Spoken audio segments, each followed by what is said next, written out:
Cara aku bisa dapat kerja sebelum wisuda walau nggak ada pengalaman. 1.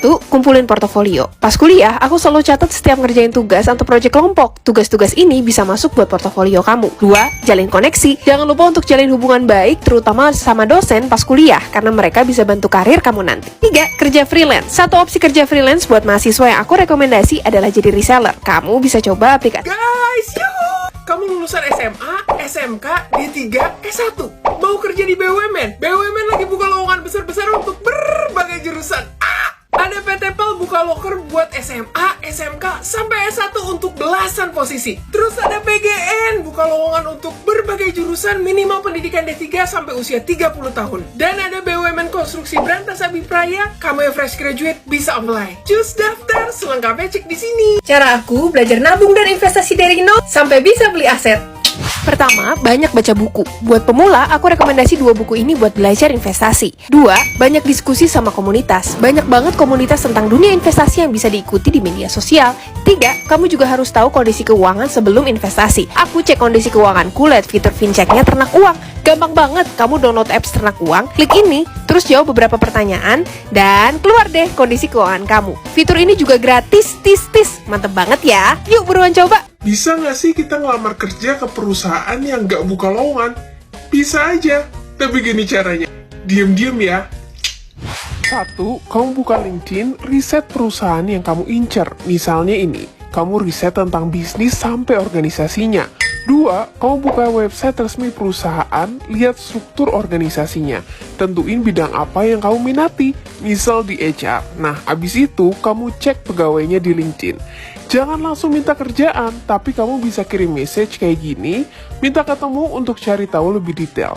Pas ketemu, bisa coba diskusi terkait ini, dan ceritain skill dan kompetensi kamu. Good luck! Lulusan SMA atau kuliah pernah PKL atau magang, tapi online. Gimana ya ditulis di CV-nya? Gini, PKL online saya ikut-ikut training gitu. Turut aktif dalam pengembangan kompetensi lewat pelatihan A sekian kali dalam sebulan. Saya bantu ngetikin report, berkontribusi dalam pembuatan 3 laporan per minggu agar kemajuan proyek mudah ditinjau kembali. Waktu itu bantuin admin sama jadwalin rapat. Bertanggung jawab dalam dokumentasi kearsipan serta pengaturan agenda manajer. Bisa nggak sih kita ngelamar kerja ke perusahaan yang nggak buka lowongan? Bisa aja, tapi gini caranya. Diam-diam ya. 1. Kamu buka LinkedIn, riset perusahaan yang kamu incer. Misalnya ini, kamu riset tentang bisnis sampai organisasinya.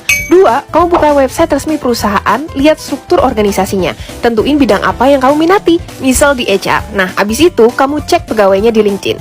Jangan langsung minta kerjaan, tapi kamu bisa kirim message kayak gini, minta ketemu untuk cari tahu lebih detail. Pas ketemu, bisa coba diskusi terkait ini, dan ceritain skill dan kompetensi kamu. Good luck!